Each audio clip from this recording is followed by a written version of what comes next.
Discovered my ex had secretly gotten a vasectomy before we met, after years of denying me marriage and children. When I was 21, I started dating a man who was 39, a pretty big age gap, but at the time, I wasn't focused on the future. Life at home was in chaos. My dad left because of drugs, my mom's mental health was on the decline, and all my energy went into keeping my family afloat. In the middle of it all, my boyfriend became the steady presence I could rely on. We moved in together, and I landed a job as a teacher so I could contribute more financially. The future, for once, seemed a bit more secure. Then, a few months into our relationship, he told me, very clearly, that he would never want children or get married. It hurt me deeply. Those were two things I wanted more than anything, but I tried to push it aside. I held on to hope that he'd change his mind, or that he'd love me enough to reconsider. The first time we had a real conversation about it, I was 23, and we were on holiday. We ended up tabling the discussion until December, just to get past the holidays without drama. But then December came and went, and we delayed again, waiting for our lease to end in March. We kept kicking the can down the road. When March rolled around, we signed up for another year in our flat instead of ending things. I guess I was stuck in the comfort he provided, unable or unwilling to face the heartbreak I knew was coming. Then, Easter that year, we went to Italy to visit his family. His little niece turned to him and asked, "When am I going to have a little cousin? I think Op would make a lovely mummy." He just laughed and said, "That will not be happening." The comment stung. On a long coach ride to the airport, I finally brought it up. That's when he was brutally honest. Not only did he not want children, but he also encouraged me to find someone else sooner rather than later, as if my age was a ticking clock. I remember staring out the window at his tiny Italian village, realizing I might never see it, or his family, again. We'd already spent 3 years together by that point. Back in London, life continued, and we even started looking at nicer flats closer to my job. It felt like things could still work, but then, out of the blue, he suggested we go for a drink and told me he couldn't move in with me again. He felt like he was wasting my time. I moved out when our lease ended, which, as karma would have it, was right on my 25th birthday, the saddest birthday weekend of my life. We had one final drink, I got into the taxi, and cried the entire way down our old street. But we couldn't quite let go. We kept seeing each other on weekends, falling back into old patterns even though the relationship was technically over. Then, he told me he would be moving abroad to Dubai by the next September. We made a pact, when he moved, we would finally break up for good. And we did, well, technically. We kept in touch as friends. We talked endlessly about what being friends would look like for us. During this time, he encouraged me to look for jobs in Dubai. Teaching in the Middle East had always appealed to me, tax-free salary, accommodation perks, and importantly, no flatmates. I applied for one job and, somewhat to my surprise, I got it. At this point, I was fully out of the relationship. I felt liberated, ready to move on after years of a dead-end partnership. I wanted new adventures, new connections, maybe even a future with marriage and children. Fast forward to May 2025, 8 months after our breakup, and he invited me to Italy for a visit. He was working there temporarily and had an Airbnb with space for me to stay. There was someone new in my life, a coworker, nothing too serious, but it was fun, light, and free of all the weight my ex and I shared. In Italy, my ex asked about my romantic life, and I told him. We'd always had these theoretical talks about seeing other people, but this time it was real. He completely lost it. Angrier than I'd ever seen him, he accused me of not valuing our relationship, while he claimed that, despite seeing other women, he could only think of me. The next morning, I found him in the same position, clearly having not slept at all. We argued, but I decided to stay a little longer, and we tried salvaging what we could of the visit. At some point, that old spark flickered again. He started begging me to get back together. Had he changed his mind about kids and marriage? No, he hadn't. He wondered why he wasn't enough for me, called me cruel for wanting children more than our relationship, and even proposed marriage. I reminded him he didn't believe in marriage, but he insisted he didn't mind it, he just didn't want kids. He became desperate for me not to leave and attempted to change my return ticket. In the end, I stuck to my plans and flew home. What followed was a relentless wave of emotional messages. Some were sweet and flattering, others guilt-tripped me for not cherishing our history as much as he did. Then came controlling accusations about me seeing someone else, even demanding I stop. On what would have been our 5-year anniversary, he sent me flowers with a note, telling me he'd asked for me back one last time. I asked if he had changed his mind. He hadn't. I told him there would be no getting back together, and he replied with a long, heartfelt message. We started with flowers, we will end with flowers, insisting he wanted to cut off contact. I felt devastated, but also a strange wave of relief that this intense chapter might finally close. But it wasn't over. 2 days later, he messaged again, this time saying he had changed his mind. He wanted to marry me and have children, even said he'd start therapy. He actually did. For me, though, it was way too much. All of this emotion and upheaval right as I was packing up my life to move to Dubai, a brand new place, far from our memories. He insisted we could get through anything if I just loved him enough. I felt completely overwhelmed, unable to fully enjoy my final weeks with my friends in the city where I had started to finally find myself. I asked if we could do 2 weeks of no contact before my move to Dubai, because I desperately needed space to think and to focus on the logistics of such a huge transition. I also told him that when I arrived in Dubai, I wanted to wait a month before seeing him, just so I could settle in and try to make some friends for myself first. The thought of going through another Italy situation alone was unbearable, and I wanted to avoid repeating that isolation. His response stunned me. He sent a really unkind message, telling me how unfair he thought I was being. He insisted I'd be nowhere without him, that I'd still be in my small hometown, even though he met me when I was already living in London. In that moment, I felt like this was the end of us. A month into Dubai, we met up again. Out of nowhere, he dropped onto one knee and brought out a ring, the ring I've always wanted, and asked me to marry him. He told me I didn't need to answer right away, he just wanted me to know he was serious about a future together. He apologized for how he had reacted, admitting he had no idea how to handle the situation and that he wanted a life with me. Surreal doesn't even cover how I felt. All the things I'd cried and begged for over the last 4.5 years were suddenly right in front of me, but I couldn't quite feel them. After he left, and after a wine-fueled surge of excitement, I did the classic mistake, took a picture of the ring on my finger and sent it to my 2 closest friends and my mum. Of course, regret immediately followed. I shouldn't have done that. I told him we needed to hit the brakes, and if it was truly going to work, we had to slow down and date again, start from a new beginning. He came over the very next day. I was swamped with my new job, buried in work, and stressed to no end. Then, 2 days later, it was my birthday, and he told me to meet him after work at a location I didn't recognize. When I arrived, it was an estate agent's office. He told me to pick a house. There was a project where they were building new homes. He bought one, just like that. Everything was moving so fast I could barely breathe. He instantly referred to the house as ours, the place we'd have our babies. For the next few weeks, we saw each other every weekend, going through the motions, but I still didn't feel normal. Deep down, I couldn't shake the belief that he didn't really want children. He only got back together with me because that's what he thought would make me happy. I brought this up with him, and he admitted that in his ideal life, it would be just me, no kids. That admission shook me, and I started to realize that I'd spent too much time with him, not nearly enough time building a life for myself in this new country where I knew nobody. He told me he was going to Italy for work for 2 months. That's when I really broke down. I told him I couldn't keep living like this. I suggested that while he was in Italy, we go completely no contact, just for some proper space so we could both figure out what we wanted. He agreed, and left 6 weeks ago. In that time, there were 3 phone calls and some texts, nothing for the first 2 weeks. When we did talk, he said how sad he was, how much he just wanted me back, how love could get us through anything. I felt completely torn. This was everything I'd wished for all those years, but the past year had felt unbearably heavy. While we were apart, I started dissecting the relationship, looking at it from all angles. I realized I'd been truly unhappy with many things, the way he wasn't always there for me, the way he sometimes blamed me when I was ill, or downplayed my achievements, instead of celebrating them. There was this one time I got a nasty eye infection during the most stressful period of my life, struggling through my first teaching placement and everything at home. My face was horribly swollen. I got medication, then headed on the train home to my family, and he texted something awful, how his DCK hurt and he had too much work to be sitting in an STI clinic, that he was in so much pain. I explained I just had a blocked tear duct, not an STI, and that we'd been together 18 months. He lashed out with more messages, saying things like, "Thanks a lot, your vagina has smelt very bad for months and I have been telling you." He hadn't said anything to me before.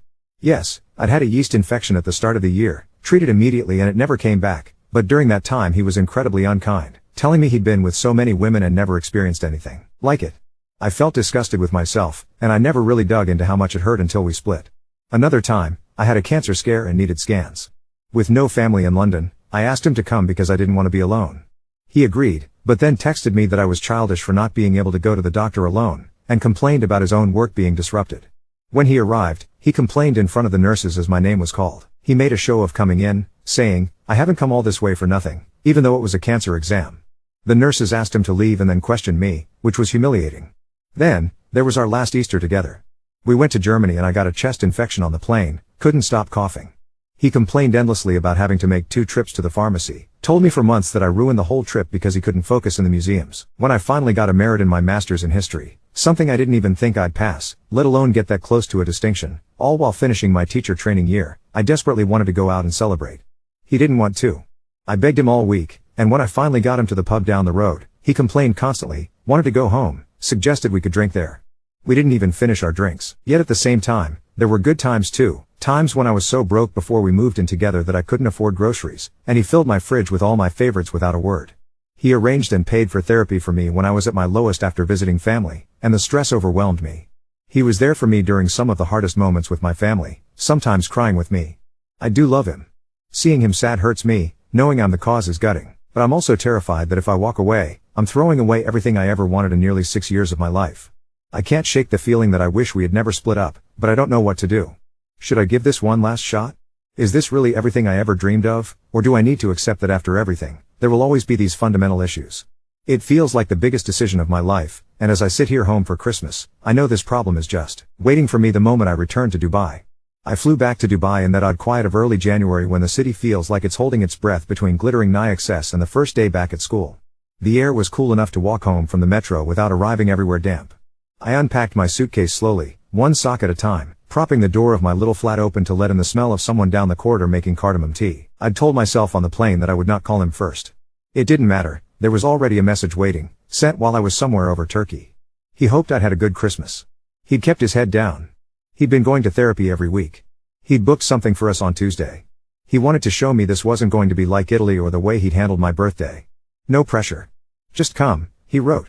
It's important. I met him at a cafe near City Walk after school, both of us pretending we were normal people finishing a normal day. He looked lighter somehow and also like he hadn't slept in days. He didn't even try to take my hand. He paid for my coffee and walked beside me in that half step he uses when he's trying not to crowd me. It's just around the corner, he said. I thought we were going to his therapist's office, or a notary, or God knows, some ridiculous apartment viewing he'd booked without telling me. We turned into a low white building with tinted glass and a little fountain burbling in front of the entrance. The sign said Fertility and Reproductive Health Center in English and Arabic, discreetly, like it was embarrassed to exist in daylight. I swear my heart moved into my mouth and stayed there. He looked at me, searching my face, and said, I want you to see I meant it. He'd booked us a consultation. He wanted to understand timelines. He wanted to ask about testing. He had a notebook with questions. For a minute I felt so dizzy with relief that my knees actually went weak. A receptionist gave us forms. There was hand sanitizer that smelled like roses. A nurse in lavender scrubs said she'd just need him first for 5 minutes to go over his history. She smiled at me and told me not to worry, everything could be explained. I could hear them through the door because the corridor was narrow and quiet and the aircon rattled every so often. She went through the most boring intake in the world until she didn't. And your vasectomy was when? She asked, in the tone of someone asking whether Tuesday or Thursday is better. He answered with a date like he was ordering a coffee. My stomach dropped. It was before I'd even met him.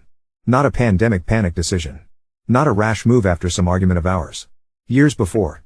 The nurse said, okay, and you had a post-vasectomy assay that confirmed azoospermia?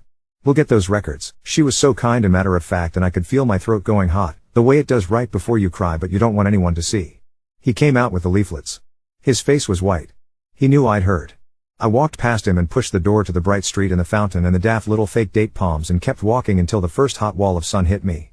He followed, hovering 2 paces behind like I was an injured animal. I was going to tell you inside, he said, like that made any difference at all. I've booked a reversal consult. I've already had the bloods done in Milan. I didn't tell you before because I didn't think I'd ever change my mind and then when I met you I didn't want to lose you.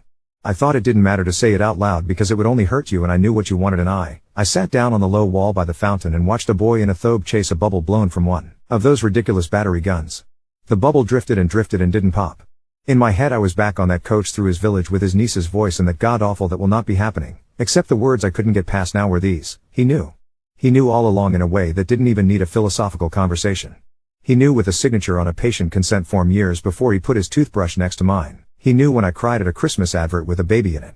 He knew when I begged to talk about timelines and he told me December was a better month. He knew when he stared at me in the airport and told me to go find someone else because my clock was ticking. He knew when he bought a ring. I didn't shout. I think if I'd shouted I would have felt better. He kept saying it was because he didn't want to hurt me. How is this less hurt? I asked, finally, how is sitting in a fertility clinic and finding out through a door less hurt? He said he thought if he could show he was fixing it, that would be. I don't even know what he called it. A gesture. A solution. He used those stupid business words that have no place next to words like baby and wife and body. He kept talking and then stopped, and for the first time since the cafe I took his hand off my arm because I couldn't stand the weight of it. I went home and lay on the cool tiles of my floor like a cliché. I stared at the ceiling fan and watched it keep going and going. I didn't go into school the next day. I told my head of department I got food poisoning and I wouldn't wish it on my worst enemy. In the afternoon I texted him and said I needed to see the house site at sunset and then we were going to talk. He replied immediately with the location pin. It's out past the edges of the city where the road surrenders to sand and there are cranes like metal birds and the smell of cement heavy in your throat. The show home was all clever lighting and bowls of fake lemons.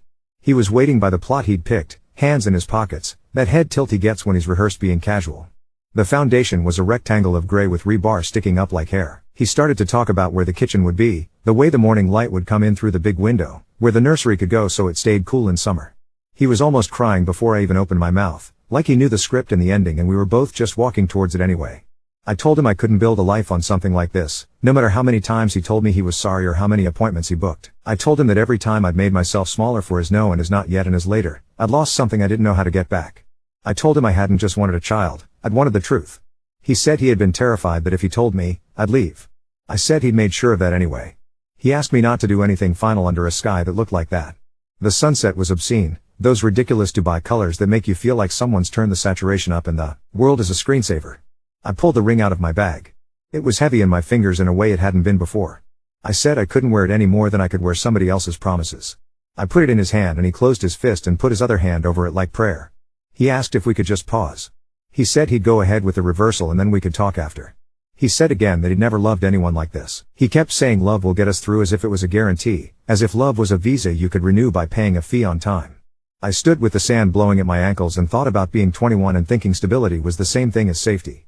I thought about the nurse asking him that date like it was nothing, and how sometimes the most important parts of your life are the ones you only find out by accident. I walked away first because if I hadn't I would have stayed until it was dark and then we would have driven back down Sheikh Zayed Road like we used to, not speaking, the city glittering on either side, and I would have convinced myself to try again because the lights make you feel like anything is possible.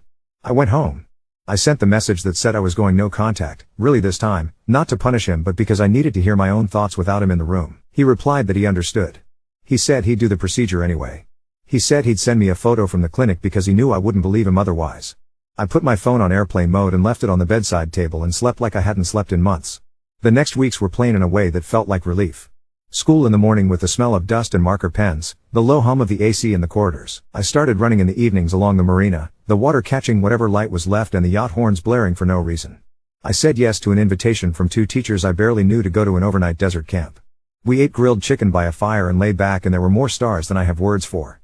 I told them nothing about any of this and they told me about their cats and a colleague who cheats at quiz night and a nail place in JLT that will fix your whole life for 80 dirhams. I laughed so hard I cried and no one had to hold me while I did it. I didn't throw the ring anywhere. It isn't a film. I gave it back to him by a slab of concrete and a sunset like a screensaver and that was enough theater for a lifetime. I don't know whether he went through with the reversal. A week after the desert, the head of my school asked if I'd like to take on responsibility for the Year 9 curriculum next term. The department lead is going on maternity leave. I said yes before I could talk myself out of it.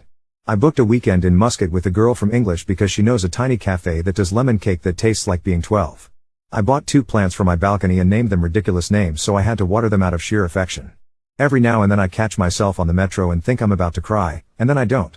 The grief comes like a wave against the breakwater and then it recedes. I still love him. Or the him I had in my head, the one who didn't exist in a room with a nurse asking dates he never told me, who celebrated with me when I got my merit without needing to be dragged to the pub. But love is not a miracle cure. Love is not retroactive honesty.